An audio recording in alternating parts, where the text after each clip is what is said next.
Olá, bem-vindos a mais uma exploração aqui com a gente. Hoje, o nosso foco são as atualizações, né? Aquelas de 2023, das diretrizes brasileiras para medição da pressão arterial.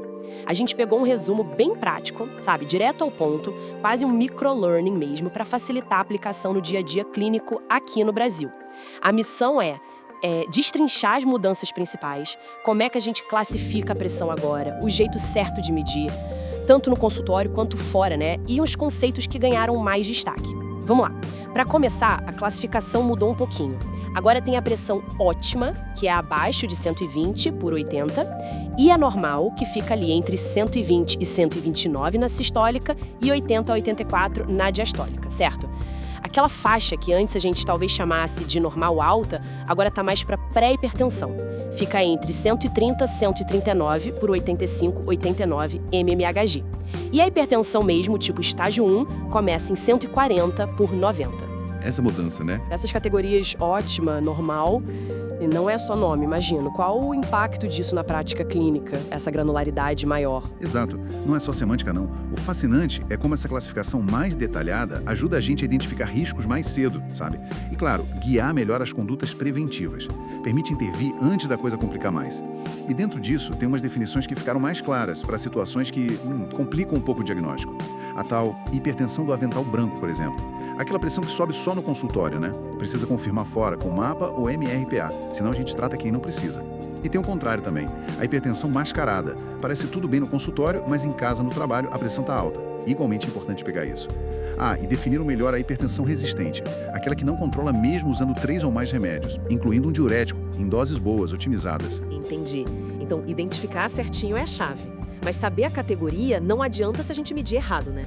E aqui parece que o detalhe faz toda a diferença.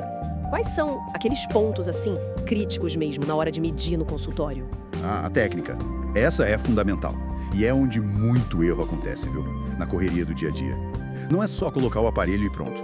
As diretrizes batem na tecla. 5 minutinhos de repouso antes. Ambiente calmo. Bexiga vazia.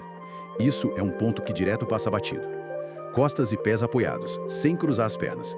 Não falar durante a medida.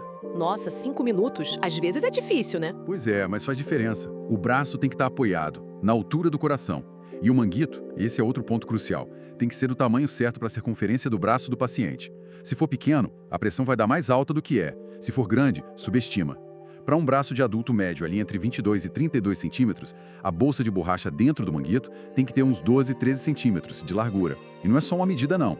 A recomendação é fazer 2 ou 3 com 1 minuto de intervalo. E se variar muito, descarta a primeira. Faz sentido. Ignorar isso pode levar a um diagnóstico errado, tratamento inadequado. Exatamente. É a base de tudo. E parece que a medição fora do consultório ganhou ainda mais peso agora nessas diretrizes.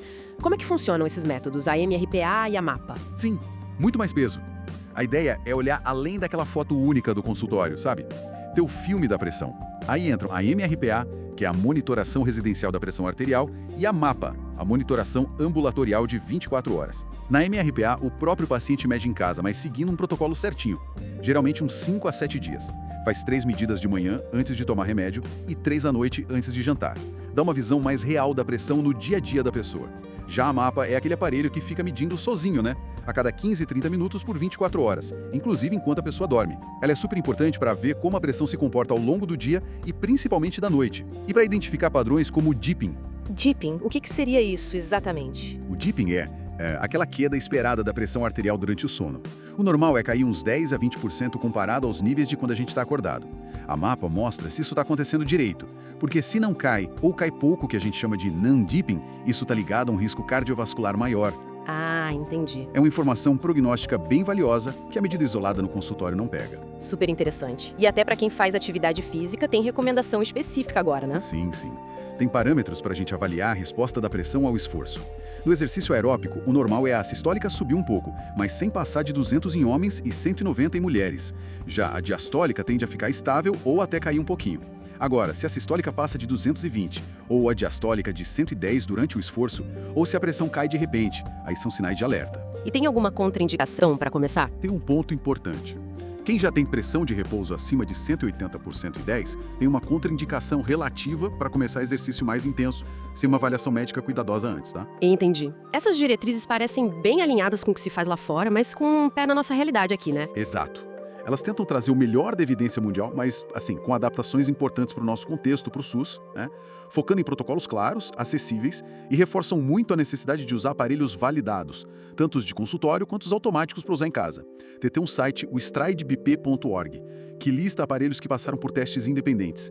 Isso é bem importante para garantir a precisão. Ah, legal essa dica do site. Comparando com as diretrizes anteriores de 2020, a gente nota um detalhamento bem maior nos protocolos e indicações da MRPA e da MAPA. Isso reflete essa valorização de olhar a pressão fora do ambiente clínico. Então, resumindo um pouco o que a gente explorou, parece que as mensagens principais são uma classificação mais detalhada para pegar o risco mais cedo, um rigor bem maior na técnica de medir, tanto no consultório quanto em casa, com MRPA e MAPA ganhando mais espaço, e orientações específicas até para quem faz exercício, tudo isso com um olhar para aplicação aqui no Brasil, no nosso sistema de saúde.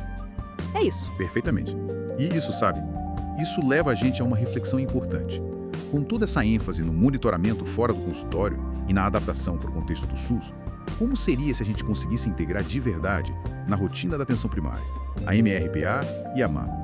Será que isso poderia transformar radicalmente o acompanhamento a longo prazo e a prevenção cardiovascular aqui no Brasil? Indo além, sabe? Além do simples diagnóstico inicial, impactando o desfecho de forma mais significativa. Fica a questão, né? É uma questão fundamental para a gente pensar, com certeza. Com essa provocação, então, a gente encerra essa nossa análise focada nas atualizações das diretrizes brasileiras de pressão arterial.